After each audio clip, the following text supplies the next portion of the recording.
முதல்ல சொல்லணும்னா 1600 இருந்து 1757 கம்பெனி இந்தியான்னு உருவாக்குனாங்க. மறுபடியும் வந்து 1858 இருந்து 1947 வரைக்கும் பிரிட்டிஷ் இந்தியான்னு உருவாக்குறாங்க. அதுக்கு அடுத்தாற் போல 1947 வந்து குடியேற்ற நாடுகள் Dominion status to India and Pakistan. Pakistan வந்து இந்தியால இருந்து பிரிஞ்சதால அப்ப ரெண்டு நாட்டுக்கு வந்து டொமினியன் ஸ்டேட்டஸ் கொடுத்துட்டாங்க. 1950 வந்து இந்திய அரசியலமைப்பு சட்டம் உருவாகி அமலுக்கு வந்தது. அதான் கான்ஸ்டிடியூஷன் ஆஃப் இந்தியா. அதான் 1950. இப்போ எப்படி வந்து சட்டத்தை உருவாக்குனாங்க, எப்படி எல்லாம் சட்டம் போட்டாங்க, இதுக்கு முன்னாடி எப்படி இருந்துச்சு சட்டம் அப்படின்றத நம்ம பார்க்க போறோம். அதாவது வந்து 1909 ஒரு சட்டம் போடுறாங்க. அதுதான் என்னடான்னா முக்கியமான சட்டம், மின்டோ மார்லி ரிஃபார்ம்ஸ். அதாவது மின்டோ மார்லி சீர்திருத்த சட்டம். அந்த சட்டத்துல என்ன சொல்றாங்கன்னா இஸ்லாமியர்களுக்கு வந்து தனிவாக்காளர் தொகுதி முறையை அமல்படுத்துறாங்க. Separate settlement to the Islam Muslims. அந்த சட்டத்தை வந்து உருவாக்குறாங்க. பின்னாடி 1919 ஒரு சட்டம் போடுறாங்க. அதான் மாண்டே கிளம்ஸ்போர்ட் ரிஃபார்ம்ஸ். இந்த சட்டம் முன்னாடி போடப்பட்ட சட்டம் எப்படி செயல்பட்டது, அதை வந்து சரியா செயல்பட்டதா ஆய்வு பண்ணி பின்னாடி ஒரு சட்டம் போடுறதா வந்து 1919 மாண்டே கிளம்ஸ்போர்ட் ரிஃபார்ம்ஸ் உருவாக்குறாங்க. அந்த சட்டத்தில் என்ன சொல்றாங்கன்னா இரட்டை ஆட்சி முறையை அமல்படுத்துறாங்க. டையார்கின்னு சொல்லுவாங்க அந்த இரட்டை ஆட்சி முறையை. அந்த மாண்டே கிளம்ஸ்போர்ட் சீர்திருத்த சட்டம் தான் வந்து முக்கியமான சட்டம். அந்த சட்டத்தின் படி தான் தமிழ்நாட்டில் வந்து தேர்தல் நடந்துச்சு. நீதி கட்சி வந்து ஆட்சி அமைச்சு மறுபடியும் வந்து 1935 ஒரு சட்டம் போடுறாங்க. அதுதான் வந்து இந்தியன் கவர்மெண்ட் ஆக்ட், அதாவது இந்திய அரசாங்க சட்டம். அதுக்கு முன்னாடி போனோம்னா நிறைய பேசலாம். 1927 வந்து சைமன் கமிஷன் ஒரு கமிஷன் உருவாக்குறாங்க. அதாவது 1919 போடப்பட்ட சட்டம் எப்படி செயல்பட்டது, அது சரியா செயல்பட்டதா என்னன்னு 10 வருஷத்துக்குள்ள 27 ஃபார்ம் பண்ண அந்த சைமன் கமிஷன், அந்த சைமன் குழுவை இங்க இருக்கிற தரவெல்லாம் சேகரிச்சு லண்டனுக்கு அனுப்புறாரு ஜான் சைமன். மறுபடியும் 1928 அந்த சைமன் கமிஷன் அந்த ரிப்போர்ட்ஸ் எல்லாம் எடுத்து 1930 வந்து அதை சப்மிட் பண்றாங்க. 35 ஒரு சட்டம் போடுறாங்க. அந்த சட்டம் தான் என்னன்னா இந்தியன் கவர்மெண்ட் ஆக்ட் நான் சொன்னேன்.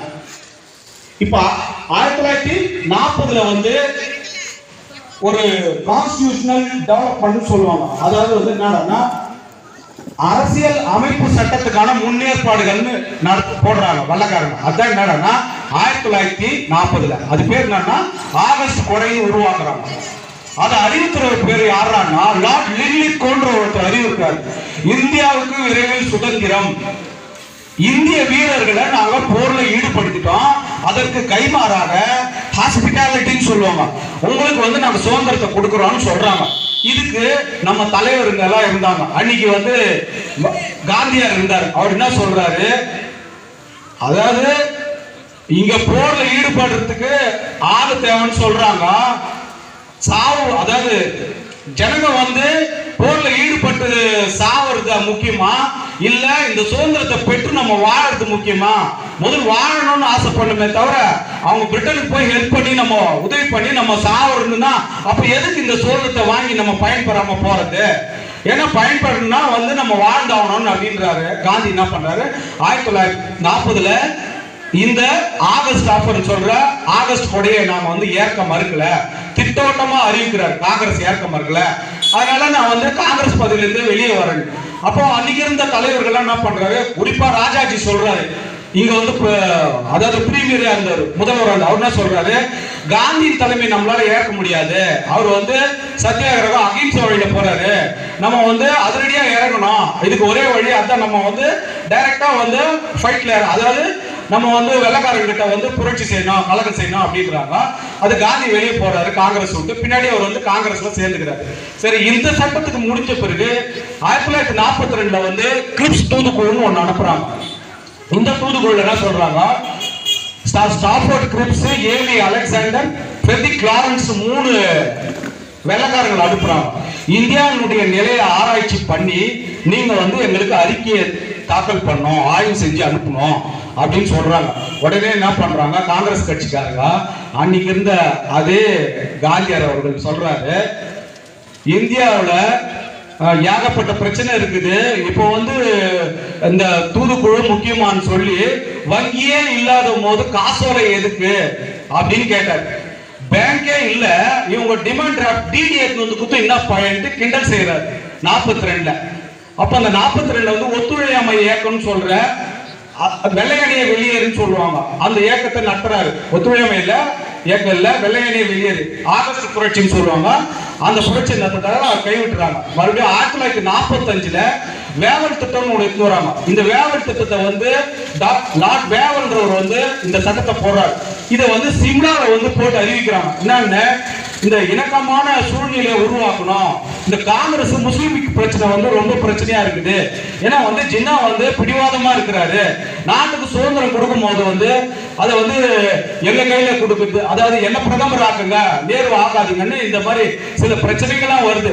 அப்போ வந்து என்ன பண்றாங்க, சிம்லால வந்து பேசலாம் வாங்க, நீங்க காங்கிரஸ் தலைவர்களும் முஸ்லிம் லீக் தலைவர்களும் வந்து பேசிக்கலாம், பேசி ஒரு முடிவு எடுக்கலாம், ஒரு இணக்கமான சூழ்நிலையை உருவாக்கலாம் அரசியல் அப்படின்றாங்க. ஜின்னா விடாப்பிடியா இருக்கிறதால வேவல் திட்டமும் ஃபெயிலியர் ஆகுது. கடைசியில 1946ல வந்து கேபினட் மிஷன் பிளான் ஒன்று உருவாக்குறாங்க. அதாவது அமைச்சரவை தூதுக்குழு. அந்த அமைச்சரவை தூதுக்குழு உருவாக்கி என்ன பண்றாங்கன்னா, டிரான்ஸ்பர் ஆஃப் பவர்ஸ், அதிகார மாற்றம், ஆட்சி அதிகார மாற்றம். இப்ப நான் முன்னாடியே சொன்ன மாதிரி இதுல அந்த டிரான்ஸ்பர் ஆஃப் பவர்ஸ்ன்றத இந்த ரிசர்வ் சப்ஜெக்டை தவிர்த்து டிரான்ஸ்பர் சப்ஜெக்ட்ன்றத மொத்தமா வந்து ஆட்சி அதிகாரத்தை கம்ப்ளீட்டா மாத்தி கொடுத்துட்டு போயிடுறாங்க. அப்ப என்ன பண்றாங்க, அதுக்கு வந்து ஒரு ஆட்சியை நீங்க உருவாக்கணும், அதுக்கு முன்னாடி தேர்தல் நடத்தணும், தேர்தல் நடத்தி உங்க கட்சியினுடைய வலிமையை நிரூபிக்கணும் அப்படின்னு சொல்றாங்க. அது எல்லா மாகாணத்துக்கும் தேர்தல் நடக்குது இந்தியால. அப்ப நடக்கும் போது அது முடிஞ்ச பிறகு பண்டிதர் நேரு வந்து பிரதமர் ஆகிறாரு. 14 பேர் கொண்ட வந்து ஒரு அமைச்சரவை பட்டியல் வெளியாகுது. இது வெளியான பிறகு 1946ல ஜூலை 6ஆம் தேதி காங்கிரஸ் ஒர்க்கிங் கமிட்டி கூடுறாங்க. காங்கிரஸ் செயற்குழு. அந்த செயற்குழு என்ன முடிவு பண்றாங்க, அவங்க ஒரு கமிட்டியை ஃபார்ம் பண்றாங்க. அதுதான் என்னன்னா எக்ஸ்பர்ட் கமிட்டி. அது யாருன்னா நேரு தலைமையிலே. அந்த எக்ஸ்பர்ட் கமிட்டி ஃபார்ம் பண்ணி அவங்க ஒரு தனி ஒரு அமைப்பை, ஒரு அரசியல் நிர்ணய சபையை உருவாக்குறாங்க. அது எப்படா உருவாக்குறோம்னா 1946ல இந்திய அரசியல் நிர்ணய சபையை உருவாக்குறாங்க. இந்த நிர்ணய சபையில யார் தேர்ந்தெடுக்கப்பட்டாங்களோ, யார் வந்து இந்த தேர்தலை வெற்றி பெற்றாங்களோ அவங்களெல்லாம் வந்து அதுல பதவியில வர மாதிரி அந்த கேபினட் மிஷன் பிளானை உருவாக்குறாங்க. அப்ப அதுல இருந்து டிசம்பர் 9 1946ல இருந்து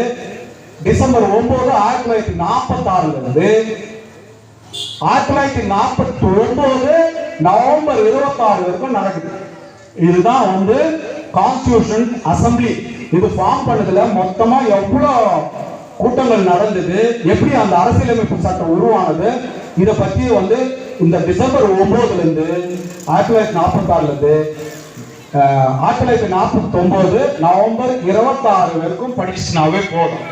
அப்போ இப்போ நான் வந்து நேரா வந்து தலைப்புக்கு வரேன். இப்ப பாபா சாஹிப் எப்போ வராரு, முதல்ல 1919ல தான் வந்து அவருடைய அரசியல் வேட்கையை அதுல அரசியல் வேட்கையில அவரு தடம் பதிக்கிறார் அரசியல். எப்ப நான் 1919ல நான் முன்னாடியே சொன்ன மாதிரியே மாண்டேக் லெம்ஸ்போர்ட் ரிஃபார்ம்ஸ் ஒன்று உருவாக்குனாங்கல்ல, சீர்திருத்த சட்டம், மாண்டேக் லெம்ஸ்போர்ட் சீர்திருத்தம். அந்த சட்டத்தினுடைய துணைக்குழு தான் என்னடா சவுத் பாரா கமிஷன்.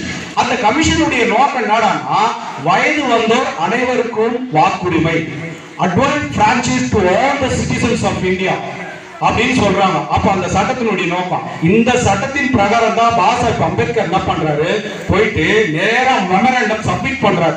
1919 ஜனவரி 31ஆம் தேதி என்ன பண்றாரு, இந்த மகஜன் எட்டு போய் கொடுக்கிறாரு. இந்த மாதிரி இந்த நிலைமையில இருக்குது இந்தியாவில் உமன் பேரிங் ரைட்ஸ், அதாவது பெண்களுக்கு வந்து வாக்களிக்கும் உரிமை வந்து மறுக்கப்பட்டிருக்குது. சொத்துரிமை பெரிய நிலச்சுவாந்தாரர்கள் அவங்களுக்கு மட்டும்தான் வந்து வாக்குரிமை கொடுத்துருக்காங்க. இதெல்லாம் மாத்தணும். இனி வரும் காலத்துல இப்படி இருக்கக்கூடாது. அதனால எல்லாருக்கும், அனைவருக்குமா, அதாவது வயது வந்த அனைவருக்கும் 21 வயது ஆனா எல்லாருக்கும் அந்த எல்லாருக்குமே அந்த வாக்குரிமை கொடுக்கணும் அப்படின்னு பேசுறாரு. அதை பேசிட்ட உடனே அவங்க வந்து அதை கன்சிடர் பண்றாங்க. வரும் 1919ல இருந்து அவர் என்ன பண்றாருன்னா, அது கிட்டது வந்து 40ல வந்து அந்த முன்னாடியே சொன்ன மாதிரி அந்த ஆகஸ்ட் ஆஃபர்லயோ, அப்புறம் வந்து அதுக்கு பின்னாடி வந்த கிரிப்ஸ் மிஷன்லயோ, வேவல் திட்டத்திலேயே பாபா சாஹிப்பை எங்குமே கூப்பிடலாம். 1946 1946 இடைக்கால அமைச்சரவையில கூட ஒரு பேர் இல்லை. பாபு ஜெகஜீவன் ராம் பேர் இருக்கு ஷெட்யூல் காஸ்ட் ஃபெடரேஷன்ல. அப்ப பாபா சாஹிப் வந்து 1946 வந்து வங்காளத்துல போட்டிட்டு போறாரு. போட்டிட்டு போகும்போது என்னன்னா பாகிஸ்தான் பிரிவினையால அவர் பதவி பறி போயிட்டு, அப்ப பறி போனதால மறுபடியும் 47 வந்து 1947 ஒரு எலெக்ஷன் நடத்துறாங்க. அந்த எலெக்ஷன்ல எம்ஆர் ஜெயகர்ன்றவர் வந்து ரெசிக்னேஷன் பண்ண சொல்றாங்க. ரெசிக்னேஷன் பண்ணிட்டு நீ வந்து பதவியில வந்து விலகிடு, நாங்க வந்து எந்த பாபா சாஹிப் அம்பேத்கரை நாங்க புறக்கணிச்சோமோ பைகாட் பண்ணமோ எவ்வளவு அசிங்கம் பண்ணமோ 1946 அவர் வந்து எம்பி ஆகி பார்லிமெண்ட் வரும்போது அவரை நாங்க எப்படியெல்லாம் close door policy, Congress close door policy கதையடைப்பு வேலையை செஞ்சோமோ அதே பாபா சாஹிப் அம்பேத்கருடைய உதவி எங்களுக்கு தேவைன்னு சொல்லிட்டு எஸ்கே பாட்டீலும் சர்தார் வல்லபாய் பட்டேலும் தொலைபேசியில தொடர்பு கொண்டு நேருக்கு சொல்றாங்க, ஏன் பாபா சாஹிப் அம்பேத்கரை வந்து நம்ம வந்து அரசியலமைப்பு சட்டத்தை எழுதுறதுக்கு நம்ம கொண்டு வரக்கூடாதா அப்படின்னு ஒரு யோசனை தெரிவிக்கிறாங்க. அப்போ நேரு சொல்றார், பண்டித நேரு, ஓ ஷுவர் நம்ம எட்டு வரலாம், நம்ம வந்து கேபினெட் நம்ம மினிஸ்ட்ரியில ஒரு போஸ்டிங் கொடுக்கலாம். அவர் என்ன போஸ்டிங் கேட்கிறாரு, ஏன் லா மினிஸ்டராகவே ஆக்கலாமே, சட்ட மந்திரியா அப்படின்னு வந்து அது பாபா சாஹிப் இசையை தெரிவிக்கிறார். அவர் ஒப்புதல் தெரிவிச்ச உடனே 1947 அந்த நடந்த பம்பாயில நடந்த தேர்தல்ல எம்ஆர் ஜெயகரை அந்த தொகுதியில அவரு வந்து ரெசிக்னேஷன் பண்ண தொகுதியில பாபா சாஹிப் போட்டிட்டு வெற்றி பெற்று பார்லிமெண்ட்டுக்கு போயிட்டாரு, பாராளுமன்றத்துக்கு. 1947 ஆகஸ்ட் 29ஆம் தேதி வந்து அவருக்கு வந்து டிராப்டிங் கமிட்டின்னு சொல்லப்படுகிற வந்து அரசியல் அமைப்பு சட்ட வரைவு குழு தலைவரா அவருக்கு வந்து பதவி கொடுக்குறாங்க. the chairman of the drafting committee 7 பேர் குழுல வந்து அவரை வந்து தலைவரா போடுறாங்க. அன்னிலிருந்து செயல்பட்டு அந்த குழு, அந்த டிராப்டிங் கமிட்டி செயல்பட்டு தன்னுடைய வேலையை செய்யறாங்க. அதை செஞ்சு முடிச்ச பிறகு 1948 வந்து அவர் வந்து எழுதி முடிக்கிறார். மறுபடியும் அதே 1948 அவர் பிப்ரவரி 4ஆம் தேதி வந்து அவர் எழுதின அரசியலமைப்பு சட்டத்தை வந்து அவர் வந்து அதை கொடுக்கிறார் பிரசிடென்ட் கிட்ட, அதாவது ஜனாதிபதி கிட்ட, ராஜேந்திர பிரசாத் கிட்ட. மறுபடியும் 1949 நவம்பர் 26ஆம் தேதி அவர் எழுதிய அரசியல் அமைப்பு சட்டம் ஏற்றுக்கொள்ளப்பட்ட தினம். மறுபடியும் 1950 ஜனவரி 26ஆம் தேதி அதுவே நம் பாரத நாடு இந்திய குடியரசு தினமாக கொண்டாடப்படுகிறது என்றால் இந்த வரலாற்றுக்கு சொந்தமானவர் டாக்டர் பாபா சாஹிப் அம்பேத்கரை தவிர வேறு ஒருவரும் இல்லை. அதற்கு சான்று நான் முன்னாடியே சொன்ன மாதிரி எந்த காங்கிரஸ் புறக்கணிச்சாங்களோ இவரெல்லாம் வந்து அரசியலமைப்பு சட்டம் எழுதணுமா, அதுக்கு முன்னாடி நாங்க லார்டு ஐவர் ஜென்னிங்ஸை பார்த்துட்டோம் அப்படின்னும் போது அவங்களாம் அதெல்லாம் சொன்னாங்க, பரிந்துரைச்சாங்க. நம்ம வேற வந்து வெளிநாட்டில் இருக்கிற ஒரு ஃபாரின் எக்ஸ்பர்ட் வந்து லீகல் எக்ஸ்பர்ட் அதாவது சட்ட விற்பனர் அவரை வச்சு எழுதி வைக்கலாமா, இவங்கெல்லாம் வச்சு எழுதி வைக்கணுமா அப்படின்னும் போது அப்பதான் 1947 அந்த முடிவை காங்கிரஸ் மாத்தி நம்ம வந்து ஏன் பாபா சாஹிப் இட்டுன்னு வரக்கூடாது, அம்பேத்கர் இட்டுன்னு வரக்கூடாது அப்படின்ட்டு இவங்க 2 பேர் வந்து எஸ்கே பாட்டீலும் வல்லபாய் பட்டேலும் நேருக்கு தொலைபேசியில தொடர்பு கொண்டு பாபா சாஹிப் அவரை அழைத்து வந்து சட்ட அமைச்சரா பதவி கொடுத்து அவரை வந்து சட்ட மந்திரி ஆக்குறாங்க.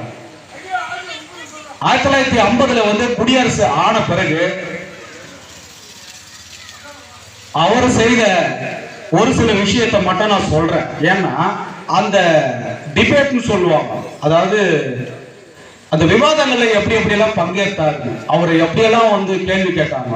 நீ தானே இந்த அரசியலமைப்பு சட்டத்தை எழுதுன, அப்புறம் நீயே இதை கொளுத்துறன்னு சொல்றியே அப்படின்னு சொன்னாங்க. அதுக்கு அவர் பதில் சொன்னார். 1951 சொல்றாரு இந்த பதில். மொழிவாரி மாநிலங்கள் சீரமைப்பு குழுல வந்து அவரு அத விவாதத்தின் மேல வந்து பங்கேற்று பேசுறாரு. எஸ்,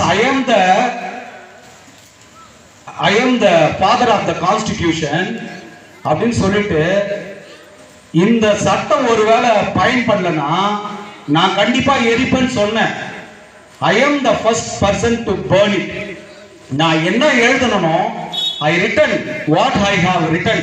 நான் என்ன எழுதணும் அதெல்லாம் பார்ப்பனர்களுடைய சூழ்ச்சியால அவங்க சொல்லித்தான் நான் எழுதினேன். I have written what I have written, all are moved by Brahmins அப்படின்னாரு. நாட் மை, நான் கிடையாது அப்படின்னாரு. இதை வந்து பதிவு பண்ணியிருக்கிறார் 51ல.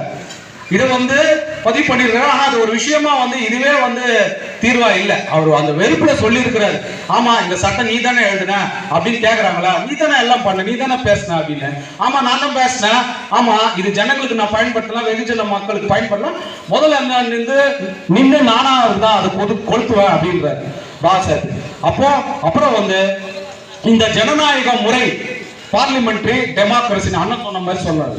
அதாவது இந்த ஜனநாயக முறை எப்படி செயல்படும், இந்த மெக்கானிசம் ஃபெயிலியர் ஆனா என்ன ஆகும், இந்த அரசாங்க முறை அதுக்கு என்ன சொல்றாரு, நாட்டுல ஜனநாயக அமைப்பு முறை ஒருவேளை அது ஸ்தம்பித்தால் நாட்டிற்கு கம்யூனிசம் வரும் அப்படின்ற. ஒருத்தன் அடிச்சுக்கின்னு பஞ்சத்துல பசியில பட்டினியில சாக வேண்டியதுதான், ஒருத்தனை அடிச்சுக்க வேண்டியதுதான், நாட்டுல மிகப்பெரிய கலவரம் ஆகும் அப்படின்னு சொல்றாரு. அதுதான் கம்யூனிசம் மாதிரி அதை சொல்றாரு. கம்யூனிசம் என்பது ஒரு கம்யூனிசவாதி இன்னொரு கம்யூனிசவாதி கூட சேர்ந்தா நின்று எதிரில் நின்னா எனக்கு இருக்கிற அந்த தீ அவனை பத்திக்குமா அந்த மாதிரி. அதனால அந்த கம்யூனிஸ்ட் அப்படி ஒப்பிடுறாரு. கம்யூனிசம் என்பது கூட சொல்றாரு என்னன்னா அணைந்து போன நெருப்பின் மிச்சமேன்றாரு, சாம்பல்ன்றாரு. ரொம்ப சப்பா கட்டுறாரு. கம்யூனிஸ்ட் நாட்டுக்கு உதவே உதவி இந்திய நாட்டுல, அது ரஷ்யாலே எப்போ செத்து போச்சு, அது எத்தனை வந்து இந்தியாவில் சொல்றாங்க அப்படின்றாரு. அது வந்து புத்தரா கார்ல் மார்க்ஸ் அந்த தலைப்புல அதை சொல்றாரு.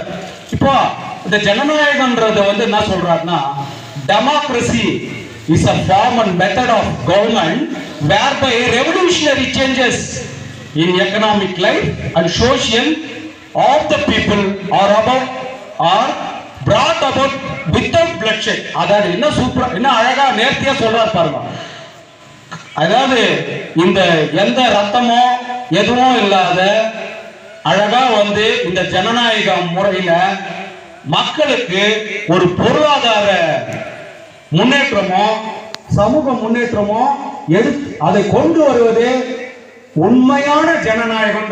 நேர்த்தியா சொல்ற ஒரு சின்ன நம்ம பாஷையில சொல்லணும்னா ஒரு சின்ன ஆபரேஷன் பிளேட் எடுத்து நாசூக்கா பென்சில் மாதிரி வசூல்ராஜா MBBSல பிரகாஷ் ராஜ் சொல்லுவார் பாருங்க, அந்த மாதிரி அழகா கீச்சு பிள்ளைய எடுக்கிற மாதிரி அழகா சொல்றாரு. கத்தி இல்ல, ரத்தமும் இல்ல, நம்மளுக்கு தேவையானதை வந்து சட்டம் போட்டு ஒழுங்கா ஆட்சியாளர்கள், அதாவது அட்மினிஸ்ட்ரேட்டர் சொல்ற எக்ஸிகியூட்டிவ்ஸ் அவங்க வந்து இதை வந்து செயல்படுத்தினாவே போதும், எல்லாமும் பெற வேண்டும். புரட்சி கவிஞர் பாரதிதாசன் சொன்னார் அல்லவா, அதை தான் பாபா சாஹிப் அதை வந்து பாபா சாஹிப் முன்னாடி சொல்லிட்டாரு, அது பாரதிதாசன் சொல்றாரு. நான் ஒரு ஒப்புமைக்கு சொல்றேன். அப்போ இந்த ஜனநாயகம் வந்து இப்படி செயல்படணும்னு சொல்றாரு. அதுக்கடுத்தா போல இந்த ஜனநாயக முறை ஃபெயிலியர் ஆனா நான் முன்னாடி